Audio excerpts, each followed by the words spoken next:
하나님, 또 이번 시간에 로마서 13장 말씀을 통해서 하나님께서 그리스도인들에게 가르치시는 생활 원리에 대해서 우리가 배우고자 합니다. 하나님의 말씀을 바르게 잘 분별할 수 있도록 우리에게 지혜를 더하여 주시고 또한 깨닫는 마음을 더하여 주십시오. 예수님의 이름으로 기도합니다. 아멘. 아멘. 로마서 13장은 내용이 그다지 길지가 않습니다. 우리 먼저 로마서 13장 1절부터 14절까지 돌아가면서 한 사람이 한 구절씩 돌아가면서 읽도록 하겠습니다.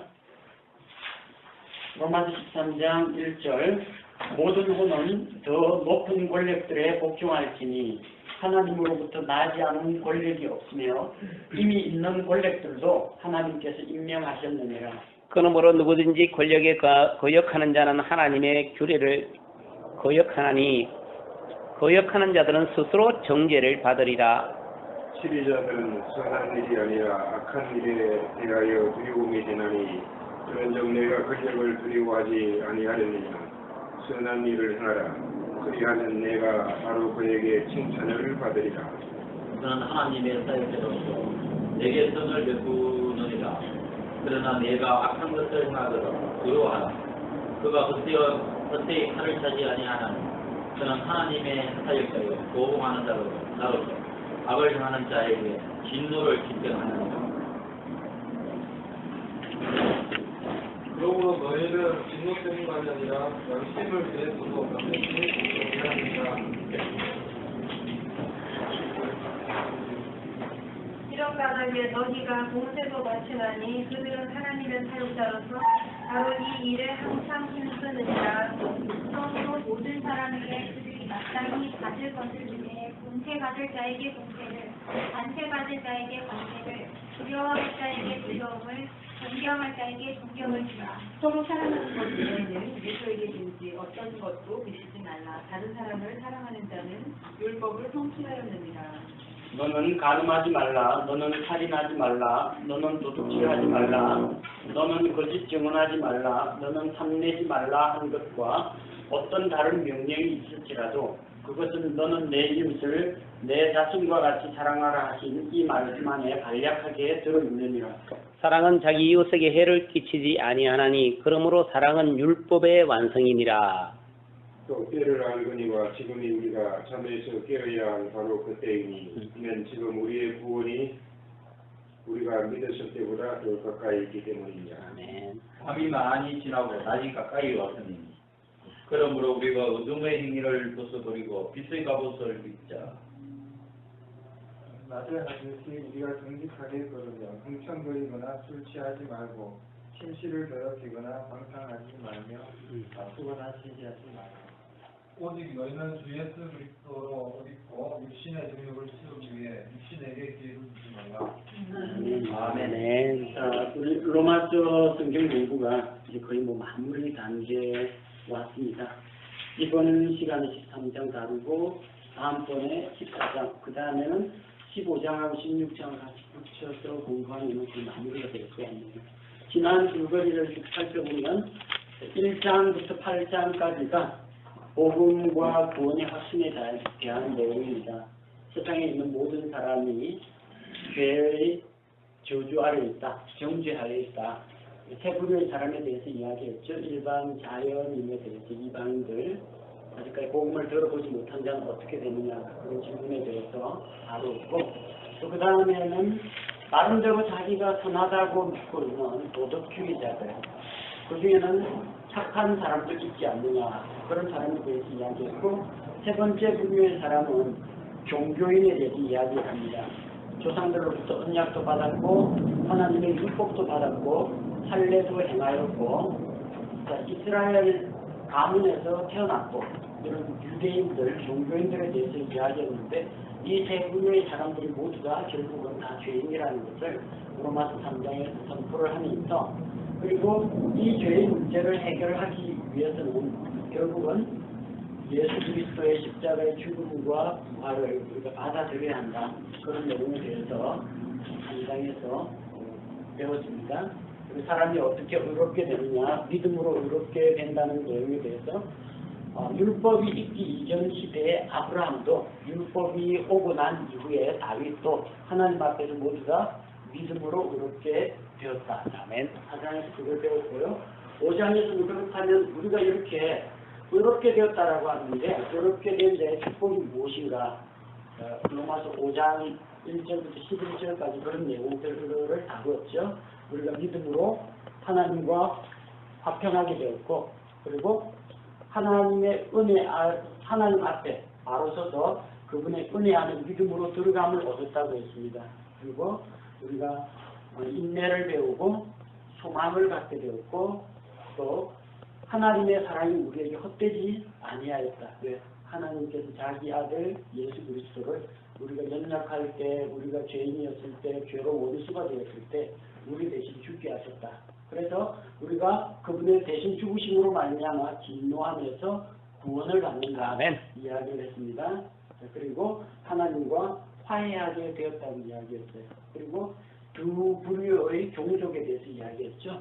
아담, 육신적으로 아담의 후손인 사람들과 예수 그리스도를 믿고 영이 성령으로 말미암아 다시 태어나서 새 생명을 얻은 사람, 아담 계열이 있고 예수 그리스도의 계열이 있는데 한 사람 아담의 죄로 말미암아 세상에 죄가 들어오고 심판이 오고 정죄가 찾아오고 사망이 이런 것처럼 한 분 예수 그리스도의 순종하심으로 말미암아 그분의 의를 힘입어서 우리가 의롭다함을 받고 또한 정죄에서 벗어나게 되며 영원한 생명을 얻어서 예수 그리스도와 함께 군림하는 자, 왕노릇하는 자가 되었다. 그런 축복에 대해서 5장에서 배웠고요. 6장에서 그렇다면 우리가 의롭게 됐는데 자, 구원받고 죄 용서받고 그걸로 끝인가? 그게 아니라 그 다음 과정이 남아있다고 했죠. 우리가 성화의 과정을 거쳐가야 한다는 것. 그래서 먼저 우리 자신의 신분에 대해서 변화된 삶에 대해서 바로 알아야 한다는 것. 그리고 그것을 사실로 인정하고 그렇게 여겨라. 그 다음에 자기 자신을 하나님 앞에서 의의 도구로 자신을 드려라.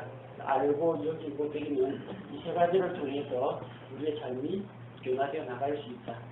7장에서 바울의 탄식과 정비가 나오죠.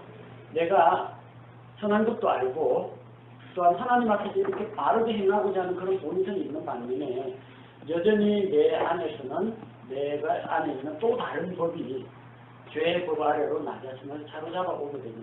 내가 원하는 바 선을 행치 아니하고 오히려 원치 아니하는 그런 악을 행하고자 하는 그 속성이 나에게 같이 있기 때문에 그리스도인이 겪게 되는 그런 갈등이 있다는 거죠. 불신자는 이런 갈등 없습니다. 아무런 거리낌 없이 죄짓고 양심의 가치를 느낄 필요가 없는데 다시 태어난 하나님의 자녀는 반드시 이런 갈등을 겪는다는 겁니다. 그래서 자기는 비참한 사람이다. 누가 나를 이 사망의 몸에서 이런 가련한 나를 건져낼 수 있을까? 그러다가 8장에서 결국 한 새로운 법을 깨닫게 되죠. 생명의 성령의 법 아래서 이제는 다시 정죄 안에 없다는 것과 또 예수 그리스도로 말미암아 우리가 구속을 받았고 성령께서 우리 안에 내주하고 계시고 내주하신 성령께서 우리를 위해서 중보하고 계시고 우리가 그리스도와 공동 상속자가 되었고 하나님께서는 우리를 위해서 그 아들 예수 그리스도의 형상을 닮아가는 대로 예정을 하셨다는 것. 따라서 이제 하나님이 우리를 위하시기 때문에 아무도 우리에 대해서 적대시하거나 정죄할 자가 없다. 그리고 우리를 예수 그리스도 안에 있는 하나님의 사랑에서 끊어놓을 수 있는 것은 아무것도 없다고 했습니다. 사망이나 생명이나 높음이나 기쁨이나 환란이나 기근이나 위험이나 가지나 어떤 다른 피조물도 우리를 끊어놓을 수 없다. 확실한 구원의 안전 보장에 대해서 8장에서 이야기합니다. 그리고 갑자기 이야기가 달라지죠. 9장에서 11장 가면서 이스라엘 이야기를 다룹니다. 왜? 복음은 첫 번째는 유대인에게, 그 다음에는 이방인에게, 그리스인에게. 그래서 이방인은 믿음으로 구원을 받고 있는데 그렇다면 하나님이 자기 백성 이스라엘을 버리셨느냐? 그렇지 않다라는 것을 9장부터 11장까지에서 보여주고 있습니다. 따라서 유대인도 믿음으로 말미암아 구원을 얻고 이방인들도 믿음으로 말미암아 구원을 얻는다. 그리고 이런 신약교회의 성장과 또 신약교회가 완성되고 휴거가 된 다음에 하나님께서 자기 백성을 돌아보시고 본격적으로 다시금 이스라엘을 향해서 사역을 하실 때 그 남은 자 이스라엘이 회개하고 하나님께 돌아오게 된다. 따라서 하나님께서는 이스라엘을 버리신 게 아니라 그들이 잠시 동안 눈멀어 있게 하셨다. 그러나 이스라엘이 눈멀게 된 것이 온 세상에 이방인에게 은혜와 복이 됐다면 이제 이스라엘이 제정신 차리고 눈 뜨고 돌아오면 그게 남아있는 이 세상에 있는 사람들에게 얼마나 큰 복과 은혜를 끼치게 되겠느냐. 그러면서 기도다. 하나님의 지혜와 지식의 부요함에 대해서 찬양하는 것으로 11장이 마무리를 짓습니다. 자, 근데 이 로마서의 내용은 로마서 1장 16절 17절에 나오는 것 같이 의인은 믿음으로 말미암아 살리라 이런 주제를 다루고 있습니다. 믿음으로 산다라고 했는데 믿음에서 믿음에 이른다고 했고요. 믿음으로 산다라고 했는데 믿음으로 산다는 게 두 가지 의미가 있다고 했죠. 한 가지는 살다, 생명을 얻고 생존에 있는 걸 말합니다. 예수 믿고 구원받아서 믿음으로 목숨을 던졌습니다. 지옥의 형벌을 면했습니다. 살아있죠? 근데 단순히 살아있다고 살아있는 게 아니죠. 믿음으로 걸어가고 믿음으로 살아가는 과정이 필요합니다. 예수님께서 우리에게 내가 온 것은 양으로 생명을 얻게 하고 그것을 더 풍성히 얻게 한다 하기 위해서라고 하셨는데 라이프라는 게 생명이라는 뜻도 있는데 인생, 삶이라는 뜻도 있습니다. 그래서 앞쪽에 있는 그 내용들은 예수 그리스도를 믿고 생명을 얻는 것이라면 12장 이후에 나오는 내용은 이제 믿음으로 살아가는 삶에 대해서 다루고 있습니다. 그리스도인의 삶이 어떠한 삶이어야 하느냐. 그래서 지난 시간에 로마서 12장 말씀을 보면서 1절과 2절에서 우리 자신을 하나님 앞에 살아있는 희생물로 드리는 그런 삶을 살아야 한다고 했고 그게 우리 합당한 섬김이라고 했죠. 그리고 그 이후에 교회 안에서 사용되는 은사, 하나님의 은사를 어떻게 사용할 것인가. 그리고 교회 그리스도인 성도는 물론이고 일반 세상에 있는 사람들과의 관계에 대해서 우리가 사랑 안에서 다른 사람을 받아주고 용납하고 억울한 일 당할지라도 참고 견디고 손으로 악을 이기는 그런 삶을 살아가라고 이야기했는데 특별히 13장에서 다루고 있는 내용은 그리스도인과 세상 정부 그리고 그리스도인과 주변에 있는 이웃 관계에 대해서 다루고 있습니다. 자, 1절에서 7절이 그리스도인과 세상 정부와의 관계입니다.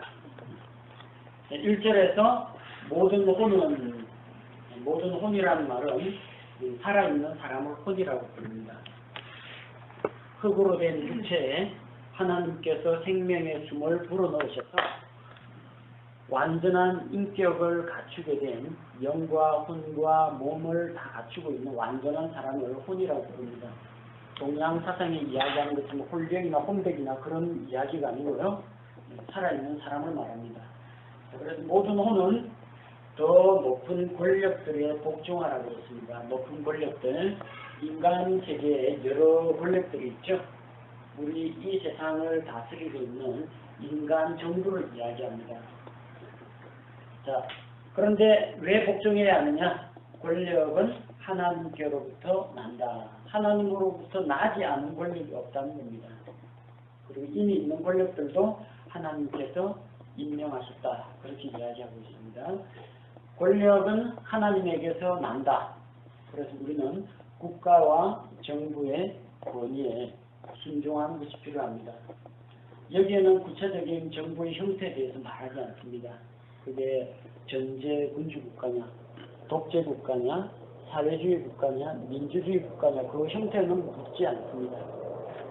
모든 종류의 정부 형태에 대해서 국가 권력에 대한 복종을 이야기하고 있고 또한 권위에 대한 그 복종이 우리 개인의 개성이나 인격이나 도덕성의 문제가 아니라는 걸 이야기하고 있죠.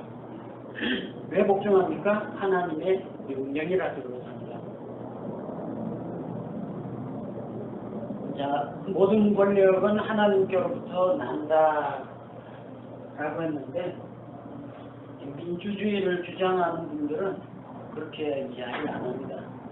주권제민, 모든 권력은 국민에게서 난다. 그리고 국민이 대표자를 선출하기 때문에 최종 권위가 국민이다라고 이야기합니다. 이게 인본주의적인 그런 관점이고 하나님께서 특정한 정치 지도자나 행정 조직을 허락하신 이유가 무엇이냐. 그렇게 이 사회가 어떤 형태로든 안정적이고 질서와 규모가 잡히기 때문에 그렇습니다. 하나님께서 독재 정권이 옳다고 옹호하시는 것이 아닙니다. 공산주의가 좋다고 찬양하는 것이 아닙니다. 어떠한 조직과 형태이든 간에 하나님께서 허용하신 그 권력에 대해서는 순응하는 것이 필요하다는 겁니다. 예를 들어서 구약 성경에 나오는 다니엘과 같은 인물은 바빌론 왕궁에 포로로 잡혀갔습니다. 다니엘이 해야 될 바는 뭘까요? 독재 정권 물러가라 하고 사람들 규합해가지고 바빌론 안에서 만역을 일으키는 것이 하나님의 뜻이 아니라는 겁니다. 다니엘은 그 안에서 바빌론 왕국의 치리자가 되어가지고 왕국에 협조를 했습니다. 이건 유대민족을 배신한 것도 아니고 또 하나님을 믿지 않는 그 이방의 왕국에 손을 들어준 것도 아닙니다. 자기가 처해 있는 그 사회 환경에 맞게 그들이 고요하고 단정한 가운데에서 하나님을 섬기고 살기 위해서는 비록 이방의 왕이지만 그 왕권에 대해서 인정할 필요가 있었다는 겁니다. 예레미야를 통해서 유대인들에게 뭐라고 말씀하셨습니까? 이방 왕족 갈대아에서 바빌론이 쳐들어오면은 너희는 순순히 바빌론 왕의 멍에를 메고 거기에서 포로 생활을 하라고 이야기하셨습니다. 포로 생활 싫다고 결사 안 전하면은 진짜 죽여버리거든요. 그러면 어떻게 됩니까? 이스라엘의 씨가 마르고 메시아가 오는 통로가 막힌다는 겁니다. 그래서 우리가 당장 눈앞에 보이는 이런 어떤 현상이나 바람직하지 못한 그런 걸 가지고 위정자들에 대해서 비난하고 비판을 할 것이 아니라 우리가 해야 할 일은 일단 우리 입장에서 하나님께서 세우신 그런 권력에 대해서 순응하는 것이 필요하다는 겁니다. 왜 그렇습니까? 2절 말씀해 보니까 하나님께서 세우신 그런 권력에 거역하는 자는 하나님의 규례를 거역하는 것과 같다고 이야기했습니다. 그리고 거역하는 자들은 스스로 정죄를 받으리라. 거역하는 자가 정죄를 받는다는 것은 세상 정부에 대해서 이의를 제기하고 반정부 운동을 하면 정죄받아서 지옥에 떨어진다는 이야기는 아닙니다. 여기서 정죄받는다는 것은 그들이 만약에 세워진 국가의 법과 제도에 순응하지 않을 경우 그 국가의 법에 의해서 심판과 정죄를 받습니다. 데모하거나 반사회적인 행동을 하거나 그러면 법정에서 재판을 받죠. 거기에서 재판을 받고 거기에서 징계를 받습니다. 우리가 구원받아서 하늘에 가고 지옥 형벌을免했다라는 것은 별도로 이 땅을 살아가고 있는 동안에 우리 몸에 그런 징계가 이루어진다는 이야기입니다. 왜 하나님께서 그런 치리자를 세우시고 다양한 정부 조직이나 이런 것들을 하나님께서 허락을 하셨는가? 3절에 보니까 치리자를 세우신 목적이 있습니다. 악한 일에 대해서 징계하고 질서를 잡기 위해서입니다. 그래서 만약에 그 치리자들을 두려워하지 않으려거든 바르게 살고 법을 어기지 말고 선을 행하면 된다는 겁니다. 그 치리자들에 대해서 4절에서 하나님의 사역자라고 이야기합니다. 하나님의 사역자, 목회자를 이야기하는 게 아닙니다. 경찰, 군대, 국회의원, 그리고 시장, 대통령, 이런 사람들, 심지어 국가 공무원들, 이런 사람들을 하나님의 사역자라고 이야기합니다. 주인이 누구예요? 하나님이십니다. 자, 그들은 하나님께서 허락하신 범위 안에서 자기들의 일을 하고 있고 사회 질서를 잡고 있습니다. 따라서 우리가 그들을 대할 때 우리를 압제하고 압박하는 자로 혹은 우리가 이때 가면 세금으로 먹고 사는 사람 그런 정도로 생각할 것이 아니라 하나님의 사역자라는 그런 생각을 가져야 합니다. 근데 사실 이 우리나라는 오랫동안 전제군주 정치에 시달렸죠. 그 다음에 일제강점기에 일본 군사 눈치 보면서 또 할 말 못하고 억압당했죠. 군사 독재 시절 지난 가운데에서 역시 언론의 자유 같은 것이 없이 좀 억압을 많이 받았어요. 갑자기 민주화가 되니까 다들 좋아가지고 뭐 자유다, 그리고 위에 있는 권력들을 무시하는 그런 경향들이 많아요. 오죽하면 파출소에서 술 먹고 난동을 피고, 경찰이 진압을 하려고 하면 또 뭐 인권위원회나 이런 데서 또 못하게 하죠. 강제적으로 하면 안 된다, 공권력을 남용해서는 안 된다. 뭐 별별 공권력에 대해서 오히려 사회 전반적으로 무시하고 억압하는 그런 경향이 있습니다. 미국에서는 일반 민간 공무원, 꼭 경찰이나 군인이 아니처럼 민간 공무원들도 사법권을 가지고 있습니다. 만약에 질서를 유지하기 위해서 공무원 이야기하는데 말 안 듣고 고함을 지르거나 하면 현장에서 바로 제재를 가할 수 있도록 되어 있습니다. 운전면허 시험장 갔는데 그러더라고요. 누가 자기 차례 아닌데 딱 그 카드 자기 운전면허증을 막 꺼내고 뒤지니까 딱 그만두라고 딱 이야기하니까 꼼짝 못하고 가만히 잠깐 해주더라고요.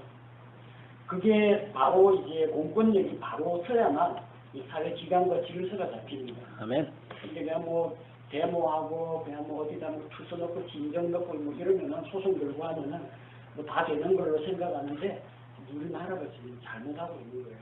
공권력을 너무 무시합니다. 경찰관, 소방공무원, 군인 이런 사람들 존중해줘야 됩니다. 왜냐하면 그 사람들이 자기의 이익을 위해서 일하는 게 아니라 다수를 위해서 일을 하고 있고 하나님의 사역자로서 일하기 때문입니다. 그들은 두 가지 측면에서 일을 합니다. 하나는 긍정적인 측면, 하나는 부정적인 측면. 긍정적인 측면에서는 선한 일을 행한 자들에게 칭찬을 하고 선을 베풉니다. 그래서 사회적으로 어떤 의로운 행동을 한다, 다른 사람의 목숨을 구했다, 남을 대신해서 어떻게 희생을 했다, 거기에 대해서 보상을 해주고 또 그런 공적을 기려주는 일을 합니다. 반대로 범죄자들, 악한 일을 행한 자들에 대해서는 보복하고 진노를 집행하는 일을 합니다. 그들이 하나님의 사역자로 이런 일을 하는데 그리스도인으로서 우리가 어떠한 자세를 가져야 하느냐는 겁니다. 로마서가 기록되던 그 당시 로마 상황을 한번 생각해 보십시오. 자, 그들은 자유롭게 신앙생활을 할 수가 없는 그런 상황입니다. 로마의 황제가 정권을 가지고 있어요. 또 로마 황제는 그 당시 종교는 올림푸스 12신을 믿습니다. 그리고 황제의 권위가 너무너무 강해가지고 황제의 동상 앞에서 경배하도록 하는 황제 숭배도 가르쳤어요. 그런 걸 생각하면은 나는 이 세상에 속하는 사람이 아니고 하늘나라에 속한 사람이기 때문에 로마법은 따를 필요 없다. 저항하는 사람도 얼마든지 나올 가능성이 있습니다. 자, 그러나 그게 자기의 신앙 양심을 어기는 우상숭배를 하라든지 예수 그리스도를 믿는 믿음을 부인하라든지 황제를 하나님처럼 신으로 경배하라든지 이런 요구가 아닌 이상은 우리가 그 체제에 대해서 순종을 할 필요가 있다는 겁니다. 왜 그렇게 해야 되느냐? 3절과 4절에서 그들은 권력을 가지고 공권력을 행사하기 때문에 만약 내가 복종하지 않고 권력에 대해서 거스르는 일을 하면 보응을 받기 때문입니다. 부정적으로 보복을 받겠죠. 행위에 대해서 보응이 있기 때문입니다. 잘하면 상이 있고 잘못하면 보복이 있기 때문에 그 보응이 있기 때문에 복종해야 됩니다. 두 번째는 5절에 나오는 말씀과 같이 진노 때문이 아니라 양심을 위해서 그렇게 해야 한다는 겁니다. 우리 자신의 양심을 위해서 나의 신앙 양심, 하나님 앞에서 내가 믿고 아는 바대로 따라가자면 당연히 그렇게 해야 한다. 세 번째는 신학적인 입장에서 그 권력이 하나님께로부터 난 것이냐, 그들이 하나님께서 허락하신 하나님의 사역자이기 때문에 그렇습니다. 자, 그렇다면 우리가 그 복종을 어떤 방식으로 나타내야 하겠습니까? 6절 이런 까닭에 우리가 그 복종하는 그 까닭에 자연스럽게 나타나는 대표적인 삶의 모습이 세금 문제입니다. 자, 공세를 바친다고 했죠. 그들은 하나님의 사역자로서 바로 이 일에 항상 힘쓴다고 했습니다. 우리가 정부 권력을 인정한다는 표현 중에 한 가지가 세금을 내는 겁니다. 주민세도 내고요. 사업을 하시는 분은 부가가치세 신고도 해야 되고, 법인 가지신 분 법인세도 납부해야 되고, 물건 수입할 때는 관세도 정상적으로 납부하는 것이 옳습니다. 상속을 받았으면 상속받은 재산 정확하게 계산해가지고 또 이중계약서 그런 거 쓰지 말고 정상적으로 정당하게 세금을 납부하는 게 필요합니다. 7절은 구체적으로 모든 사람에게 그들이 마땅히 받아야 할 것을 주라고 이야기합니다. 어떤 걸 줘야 합니까? 공세, 공과금, 공적인 그런 세금들, 그 다음에 관세, 이거는 교역, 무역이나 뭐 수입이나 뭐 이런 과정에서 발생하는 그런 세금들이 있죠. 관세 등 이런 것들을 세금을 성실하게 신고하고 이제 납부해야 한다는 겁니다. 세금은 아니지만 공과금 같은 거 있죠. 자동차 과속 해가지고 카메라에 찍혔다. 떼먹고 안 내는 사람도 있습니다. 나중에 차 폐차 처분할 때까지 안 내고 그런 사람도 있고요. 과태료 이거 날아오는데도 징수 못한 부분들이 상당히 많다고 합니다. 일일이 다 손을 댈 수가 없어가지고 범칙금도 꼬박꼬박 내야 되고 과태료가 나오면 그것도 기한 내에 납부하는 것이 필요합니다. 그렇게 세금을 바치는 것과 함께 두려워할 자에게는 두려움을, 또한 존경을 받아야 할 자에게는 존경을 주는 것이 필요합니다. 공권력에 대해서 두려워하는 것이 필요합니다.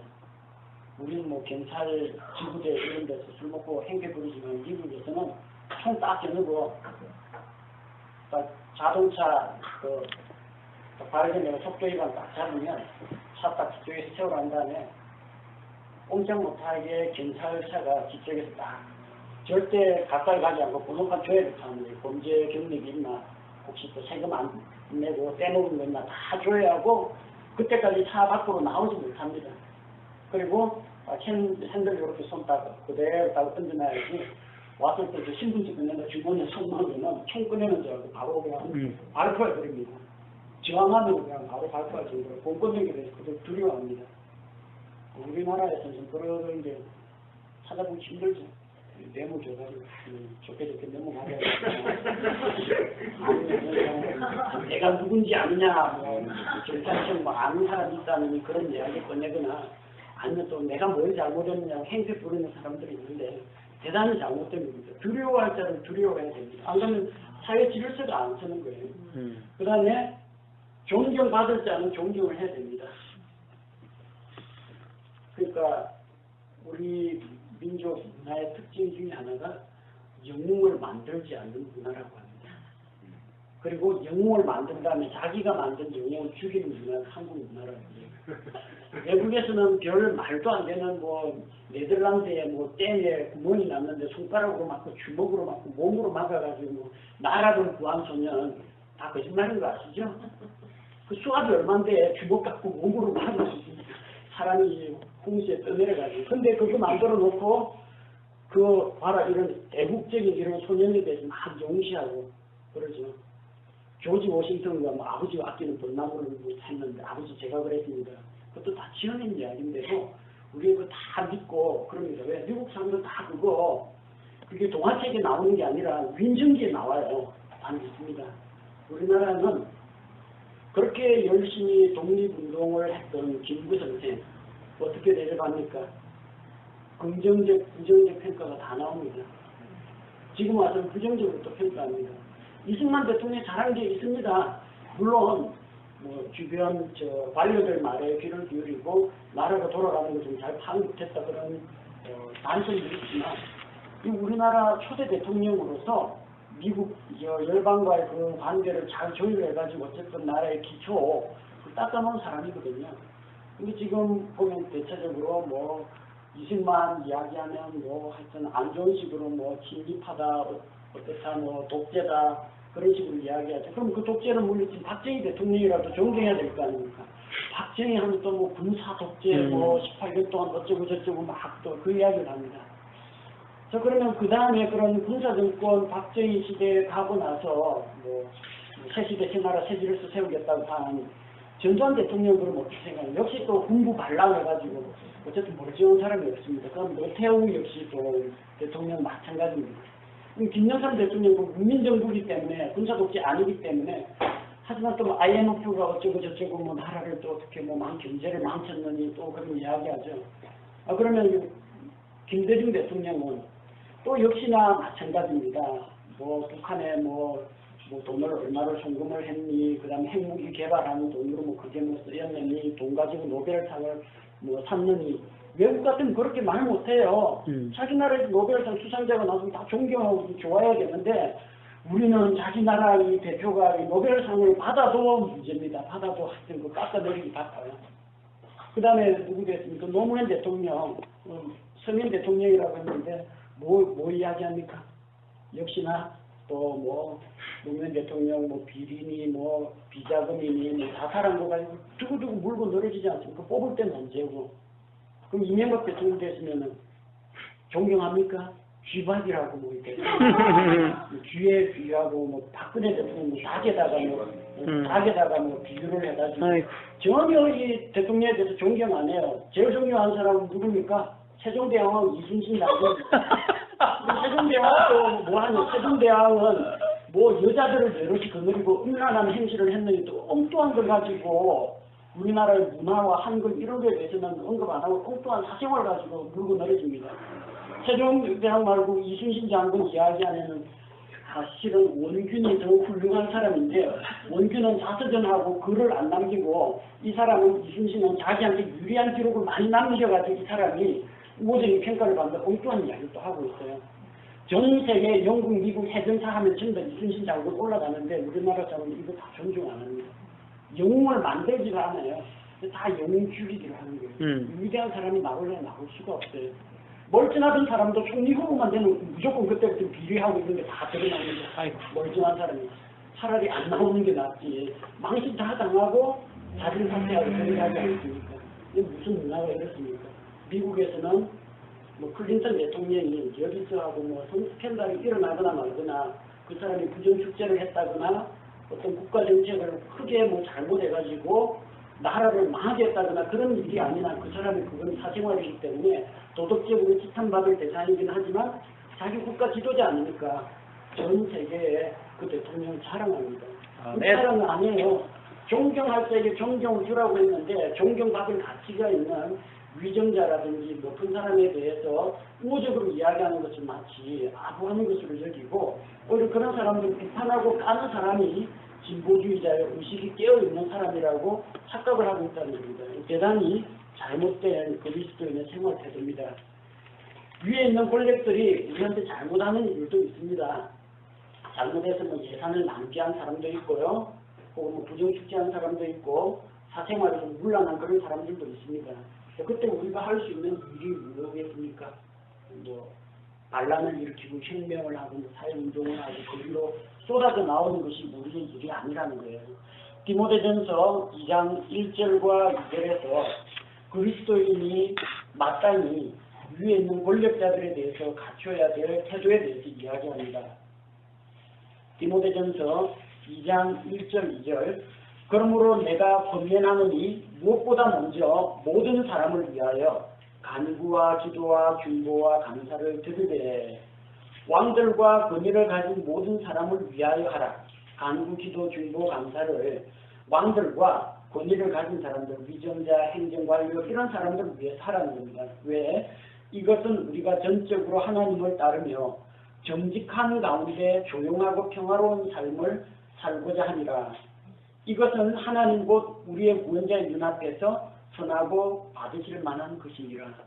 위정자가 잘못하거든 촛불 들고 화염병 들고 길거리로 나오라는 이야기가 없습니다. 오히려 그들을 위해서 기도하라고 이야기합니다. 우리가 할 수 있는 게 그겁니다. 아멘. 이 권력이 하나님께로부터 났기 때문에 이 권력이 도저히 하나님이 아니라고 생각하시면 그걸 내려놓게 하시는 분도 하나님이십니다. 계속해서 반대에 반대를 거듭하고 이 사람이 반대하면 그 사람 대신 또 다른 사람이 또 반대하면은 아무도 될 수가 없는 거예요. 지금 그래서 우리나라 몇 개월째 국무총리도 못 세우고 있습니다. 다 반대하니까 이 사람은 또 이 사람이 반대하고 저 사람은 저 사람이 반대하고 야당에서 추천하면 여당이 반대하고 여당이 추천하면 야당이 반대하면 누가 할 수가 있겠어요. 그렇게 되면 이 사회 자체가 안정되지 않습니다. 그리스도인도 사회가 좀 평안하고 안정되어 있고 경제적으로 좀 발전하고 이래야만 복음이 널리 전파될 수가 있고 그리스도인들도 안심하고 생활을 할 수가 있는데 사회가 불안하고 내폭동이 일어나고 전쟁이 터지고 하면 우리도 역시 건전한 신앙생활을 할 수가 없다는 겁니다. 그래서 우리는 그들에 대해서 무작정 비판할 것이 아니라 물론 잘못한 것에 대해서는 책망하고 징계를 하는 것도 법적인 절차에 따라서 필요합니다만 그리스도인으로서 그들을 향해서 가져야 될 태도는 두려워할 자에게 두려워하고 존경받을 만한 가치가 있는 자들에게 존경을 보이는 것이 필요하다는 겁니다. 두 번째는 세상 정부가 아니라 우리 주변에 있는 이웃들에 대한 이야기입니다. 우리 이웃이 누굽니까? 옆집에 살고 있는 사람일 수도 있고요. 여러분 직장 주변에 있는 직장 동료가 해당되기도 합니다. 우리 교회가 있는 이 지역, 이 마을, 동네 주민들, 요 일대 사람들을 이야기하기도 합니다. 더 폭넓게는 우리 사회 전체 다를 이야기하기도 합니다. 자, 그리스도인과 이웃 사이의 관계에 대해서 우리가 어떠한 태도를 취할 것인가? 8절에 보니까 서로 사랑하는 것 외에는 누구에게든지 어떤 것도 빚지지 말라고 했습니다. 바꿔 말하면 어떤 빚은 져도 된다고요? 사랑의 빚은 져도 된다는 겁니다. 예를 들어서 은행장 오늘 저하고 같이 점심 식사 같이 하면서 교제 좀 나누시죠. 제가 밥 사겠습니다 하는데 빚 안 지겠다고 그냥 사양하고 꼭 내 목숨 더치페이 합시다. 똑같이 냅시다. 이러라는 이야기 아니에요. 어떤 때는 신세 질 때는 신세 져야 돼요. 왜? 그 사람이 그걸 가지고 자기를 홀가매려고 하는 것도 아니고 자기가 그 빌부터가 얻어먹고자 하는 그런 것도 아니고 순수한 마음으로 사랑하고 섬기겠다고 하는데 섬기는 것도 필요하고요. 섬기겠다는 사람이 있는데 난 섬기기 싫다고 물러나고 아무도 못 섬깁니다. 섬김을 편하게 받아들이는 그런 자세도 필요합니다. 아멘. 자, 그래서 두 가지 다 필요합니다. 사랑의 빚을 때로는 지는 것도 필요하다는 겁니다. 서로 감사함으로 서로 주고받을 수 있습니다. 밥은 형제님 사드리고 그럼 제가 한 잔 대접하겠습니다. 이렇게 해야지 오늘 전체 총액이 얼마니까 합계해가지고 반 나눕시다. 이런 식으로 돈 가지고 그렇게 계산할 수는 없잖아요. 또 아니면 이번엔 제가 신세졌습니다. 다음에 한번 제가 모시겠습니다. 이런 식으로 서로 섬기는 건 괜찮다는 이야기입니다. 근데 그 이외에 다른 빚을 지지 말라는 겁니다. 빚 지지 말라고 했으니까 그러면 은행에서 신용카드 이렇게 하면 빚이죠. 다음 달 월급 들어오면은 나눠서 갚겠다. 이렇게 하면 빚입니다. 집 구입하는데 주택 자금 대출, 전세금 대출 이거 받지 말라는 이야기냐 그런 이야기를 하는 것이 아니고요. 여기서 말하는 빚 지지 말라는 것은 성도들 간에 서로 돈 빌려주고 하는 이런 빌려주고 빌려쓰는 이런 거래를 하지 말라는 이야기입니다. 뭐 간단히 지하철 비용 없는데 해가지고 1,000원짜리 하나 꾸고 뭐 그런 일은 얼마든지 있을 수가 있습니다. 꾸는 게 아니라 그냥 주겠죠. 근데 다른 형제에게 부담을 줄 정도로 돈 있으면 한 2천만 해줄 수 있으니까 줄 사람도 없겠지만 주고 나서도 문제예요. 왜? 나중에 이게 자연스럽게 내가 빨리 갚아버리면은 문제가 해결이 되는데 못 갚게 될 경우 못 갚는 이 사람도 답답해요. 그 형제 눈치 보이고 미안해하고 빌려준 사람도 좀 깝깝해요. 아니 같은 형제인데 빚도 초하기도 참이 난처하고 그러면서 속으로는 또 저 새끼 빌려야 할 때는 언제 안 갚는다고 원망하는 마음이 생기거든요. 그러니까 다른 사람에게 어떤 부담을 줄 만한 아멘. 그런 신체를 씌는 것은 이제 피해야 한다는 거죠. 그냥 한번 내려왔는데 오늘 제가 오늘 차가 끊어져가지고 선생님 어디 누구 하룻밤만 재워주실 분 안 계시니까 내가 하룻밤 잠시 신체 좀 그런 건 괜찮은데 그냥 우리 집이 수리를 해가지고 한 달만 여기서 좀 붙었으면 그러면은 이거는 좀 상대방에게도 예의가 아니고 그 가족에 대한 예의도 이게 아닌 거죠. 그러니까 다른 사람에게 부담을 줄 만한 그런 빚을 지지 말라고 이야기하고 있습니다. 아멘. 자, 무엇보다도 우리가 다른 사람에게 갖춰야 될 태도는 다른 사람을 사랑하라, 이웃을 사랑하라. 사랑하면은 사랑으로 다른 사람을 섬기기도 하고요. 또 다른 사람의 그 사랑의 빚에 대해서 사랑으로 섬기는 그런 빚을 자연스럽게 수용할 수도 있습니다. 문제는 우리가 다른 사람을 사랑하는 마음이 있느냐. 이 사랑하는 것만 되면은 나머지 율법은 다 성취가 되었다는 겁니다. 아멘. 구약시대 계명이 몇 개나 되는지 유대인을 랍비가 세어보니까 613가지나 된다고 합니다. 10계명 말고 레위기하고 민수기하고 신명기에 나오는 거 하라, 뭐 하지 마라 다 세어보니까 하라고 하는 긍정적인 게 248가지, 248 하지 말라고 한 게 365가지, 합계 613가지라고 합니다. 근데 그게 다 어디에 녹아 있느냐면 10계명 가운데 녹아 있습니다. 10계명 10개 계명 가운데 첫 번째부터 네 번째 계명까지가 하나님에 대한 그 관계 이야기입니다.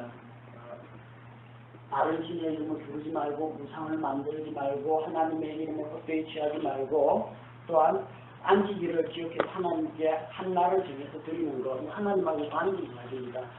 다섯 번째 계명인 부모에 대한 공경, 살인하지 말라, 간음하지 말라, 그 뒤에 나오는 나머지 6가지 계명은 사람과 사람 사이의 관계에 대한 계명입니다. 그러니까 10계명을 둘로 나누면 어떻게 돼요? 613가지를 압축하면 10계명의 함축이 되는데 그걸 다시 함축을 시키면 하나님 사랑하고 이웃 사랑 두 가지로 나눌 수가 있다는 겁니다.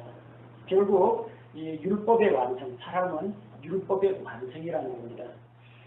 자, 그래서 모든 율법은 내 이웃을 내 자신과 같이 사랑하라는 그 말씀에 요약되어 있습니다. 마태복음 22장에서 한 율법사가 예수님을 시험하여 또 자기를 옳다고 예수님께 보여주기 위해서 선생님 그 명령들 가운데서 가장 큰 명령이 무엇입니까? 라고 물어봤을 때 우리 주님께서 말씀하시죠. 하나님을 사랑하고 내 이웃을 사랑하라. 이게 율법의 완성이라는 겁니다. 자, 10절에 보니까 사랑은 자기 이웃에게 해를 끼치지 아니하나니 그러므로 사랑은 율법의 완성이라고 했습니다. 왜? 사랑하게 되면 이웃에게 악을 행치 않습니다. 오히려 그들의 유익을 위해서 그들의 필요를 채워주기 위해서 일하게 됩니다. 같은 말씀이 갈라디아서 5장 14절에 나오죠. 온 율법은 이것, 즉 너는 내 이웃을 내 자신과 같이 사랑하라 하신 한 말씀 안에서 성취되었느니라. 사랑이 율법의 완성이라는 겁니다. 이웃과의 관계에 있어서 핵심적인 단어는 사랑입니다. 세상 정부와의 관계에 있어서 한 단어로 그 관계를 이야기하면 복종이라면 이웃과의 관계에 있어서는 사랑이 키워드입니다. 이웃과의 관계에 대해서 이야기하고 또 11절에 또 다음은 무엇에 대해 이야기하고 있습니까? 때를 알거니와 우리가 살고 있는 지금 시대를 바르게 분별을 하라는 겁니다. 자, 너희가 때를 알거니와 어떤 때를 알고 있습니까? 이 시대, 이 세상이 갈수록 악해지고 있다는 것을 우리는 알고 있습니다. 주님 오실 날이 점점 가까이 오고 있다는 것도 알고 있습니다. 언젠지는 몰라요. 다만 한 가지 확실히 알 수 있는 것은 어제보다 하루 더 가까워졌다는 것만 알 수가 있습니다. 자, 때가 가까이 왔다는 것을 우리가 아는데 지금이 바로 우리가 잠에서 깨어야 할 때라는 겁니다. 지금이 잠에서 깨어야 할 때라는 게 잠자지 말고 깨어있고 철회하라는 그런 이야기가 아닙니다. 졸지 말고 자지 말고 깨어 있으라고 했습니다. 왜 그렇습니까? 이는 지금 우리의 구원이 우리가 믿었을 때보다 더 가까이 있기 때문입니다. 잠을 안 자는 게 아니라 정신 똑바로 차리고 게으름과 나태함에서 벗어나서 어둠의 입에서 떠나 있으라는 겁니다. 우리의 구원이 가깝다고 했습니다. 예수 믿고 구원 받았는데 왜 또 자꾸 구원이 가깝다고 이야기하느냐. 여기서 이야기하는 그 구원은 우리가 지옥 형벌 면했다는 그 구원 이야기가 아닙니다. 예수 그리스도를 믿을 때 우리는 단번에 구원을 받습니다. 먼저 우리가 예수님을 믿을 때 우리의 영이 성령님에 의해서 다시 태어납니다. 요한복음 3장 5절 말씀처럼 사람이 물에서 나고 성령에서 나지 아니하면 하나님의 왕국에 들어갈 수 없다고 했습니다. 너희가 반드시 다시 태어나야 하리라. 반드시 다시 태어나야 한다고 했어요. 우리 영이 믿는 그 순간에 다시 태어납니다. 다시 태어나서 하나님의 자녀의 신분이 됩니다. 또한 너희의 믿음의 결국 곧 혼의 구원을 받았다고 이야기하고 있습니다. 베드로전서 1장 9절 혼의 구원을 받았다는 건 뭡니까? 죽고 나면은 몸은 땅에 묻히고 영은 하나님이 주신 생명의 호흡이니까 하나님께로 돌아가고 인격체이고 사람의 본체인 혼이 남는데 이 혼이 분석하고 판단하고 선택하고 결정을 하기 때문에 책임을 져야 됩니다. 지옥으로 갈 것인지 낙원으로 갈 것인지 혼의 결정에 달려 있는데 이 혼이 구원을 받았다는 것은 뭘 말합니까? 혼이 지옥 형벌을 면하고 지옥 안 간다는 이야기입니다. 영혼 됐죠? 다음에 몸이 남는데 이 몸은 아직까지 구속받은 게 아닙니다. 왜? 예수 믿고 구원받았는데도 이거 잘못하면 상처나고요, 병들고, 부상당하고, 늙고, 병들고 죽습니다. 아직까지도 이 옛날 몸을 그대로 갖고 있어요. 이 몸은 언제 구속을 받습니까? 로마서 8장 23절처럼 우리의 몸은 구속을 기다린다고 했습니다. 또 성령님께서 너희의 죽을 몸도 다시 살리시리라. 예수 그리스도 다시 오시는 날에 죽었던 우리의 몸이 다시 부활해서 썩지 않고 영광스러운 몸으로 부활하게 됩니다. 살아서 예수 그리스도를 만나면은 우리의 몸이 변화되는 그것을 이야기합니다. 그게 몸의 구속입니다. 영하고 혼은 지금 되어 있는데 몸은 아직 안 되어 있거든요. 그래서 그 날이 가까이 왔다는 겁니다. 우리의 구원이 가까이 왔다라는 것은 예수 그리스도께서 다시 오시고 우리를 변화시켜서 데려가실 때가 더 가까이 임하였다는 겁니다. 자, 이 로마서가 기록되던 AD 60년대 중반 그때가 주님 오실 날이 가까이 왔다라면 오늘을 살아가고 있는 2014년을 살아가고 있는 우리는 얼마나 더 가까이 왔습니까? 훨씬 더 가까이 왔어요. 언젠지는 모르지만 12시 정각이 그때라고 하면은 지금 한 11시 50분, 55분 정도는 왔다고 보시면 됩니다. 그만큼 훨씬 더 가까이 왔다는 겁니다. 자, 12절 밤이 풀수록 새벽은 더욱더 가까이 옵니다. 밤이 많이 지나고 낮이 가까이 왔습니다. 따라서 어둠에 속한 행위를 벗어버리라는 겁니다. 대부분의 이런 죄나 악들이 밤에 많이 일어납니다. 요즘은 뭐 백주 대낮에도 많이 일어납니다만 옛날로 이야기하자면 도둑은 밤에 담을 뚫고 들어가고 밤에 사람을 죽이고 저녁 시간 밤 시간에 술 마시고 방탕하고 물란한 생활을 하는 게 대부분 밤에 일어납니다. 요즘은 밤낮 가리지 않고 다 일어납니다만 그러니까 그런 어둠에 속한 밤에 속한 그런 일을 벗어버리라는 이야기입니다. 정직하게 행해야 되고 낮에 행하는 것처럼 정직하게 무질서한 그런 생활을 하지 말고 술 취하지 말고 또 침실을 더럽히지 말라라고 했는데 침대에 뭐 흘리고 음식물 흘리거나 뭐 침대 빨래를 하지 않고 뭐 더럽혀 놓는 그런 걸 이야기하는 게 아니고요. 결혼 생활에 있어서 순수성을 이야기합니다. 친소를 더럽히지 말라고 했는데 결혼 관계에서 순결, 자기 남편과 아내, 배우자 사이가 순결하게 유지되어야 한다는 겁니다. 그리고 방탕하거나 다투거나 시기하지 말라고 했습니다. 그리스도인은 자유다 해가지고 이제 뭐 죄 지어도 지옥 안 간다고 해서 마음대로 살거나 방탕한 생활을 하고 다른 사람을 시기하거나 그렇게 하지 말고 낮에 하듯이 똑바로 행하라는 겁니다. 여러분 밤중에 마음대로 행할 수 있습니다. 옷을 좀 복장을 자유롭게 할 수도 있고 날이 더우니까 또 자기 빈방에 자기 혼자 있을 때는 자기 마음대로 할 수가 있습니다. 그러나 만약에 밖에서 누가 보고 있다, 이게 독주 대로변이다, 그러면 함부로 행동을 못합니다. 그래서 낮이라고 생각하고 낮에 행하듯이 행하라는 이야기입니다. 14절 말씀, 오직 너희는 주 예수 그리스도로 옷 입고 육신의 정욕을 채우기 위해 육신에게 기회를 주지 말라고 했습니다. 옷은 사람의 신분을 나타냅니다. 교복 딱 입으면은 학생이구나 딱 알죠. 요즘은 교복 자유가 돼가지고 이걸 모르는 사람 많은데 옛날엔 딱 교복 입고 여기 1학년, 2학년, 3학년 배지 딱 답니다. 이름표 딱 답니다. 어디 가서 거짓말하거나 숨길 수가 없습니다. 다 사람들이 보고 있거든요. 교복 입고 함부로 나쁜 일을 할 수가 없어요. 마찬가지로 정복을 입고 군복이나 공무원복이나 이런 걸 입으면은 그 신분에 맞는 행동과 자세가 나옵니다.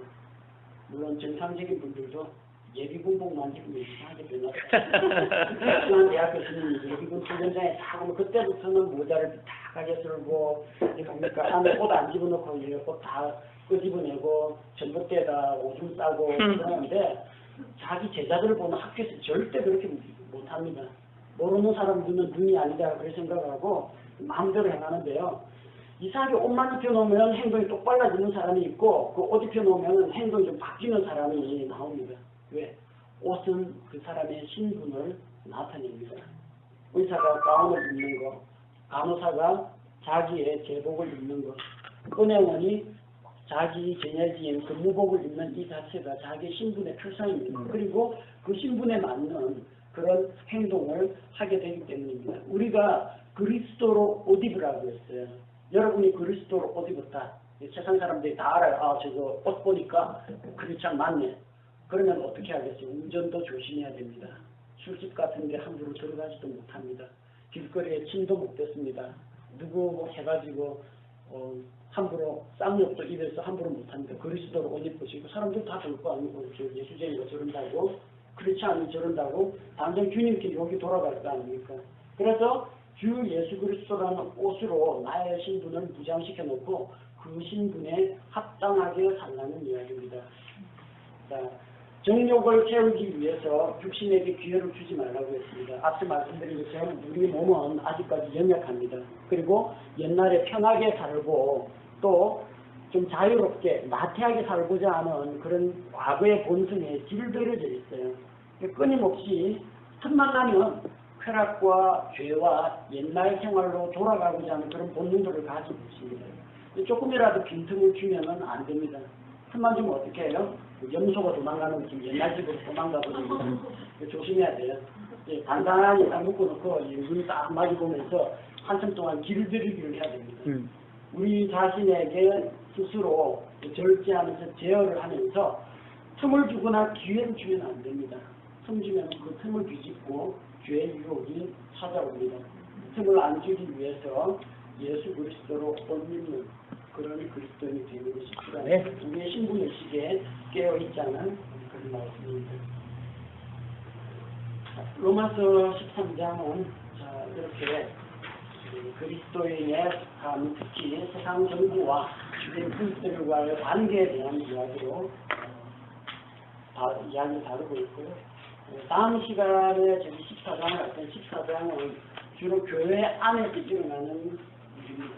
교회 안에 스타일이 별별 사람들이 다 있죠. 엄숙 경건한 사람도 있고 농담도 재밌게 잘하시는 분도 있고 그 다음에 다 그냥 말이 많은 분도 있고 좀 조용한 분도 있고 양심이 너무 여리고 예민해가지고 조그마한 좀 이상하거나 불결한 것도 못 견뎌하시는 그런 분도 있고 아니 이 정도는 어때 하면서 지금 대범하게 넘어가는 분도 있고 별별 분들이 다 있는데 결국 우리가 그리스도 안에서 자유라고 하는데 그 자유가 자기 자신의 욕심이나 방종이 아니라 다른 사람을 섬기는 방향으로 그 자유를 사용하자 그런 이야기가 로마서 14장에 나와 15장까지 이어지는 그런 내용입니다. 잠시 쉬었다가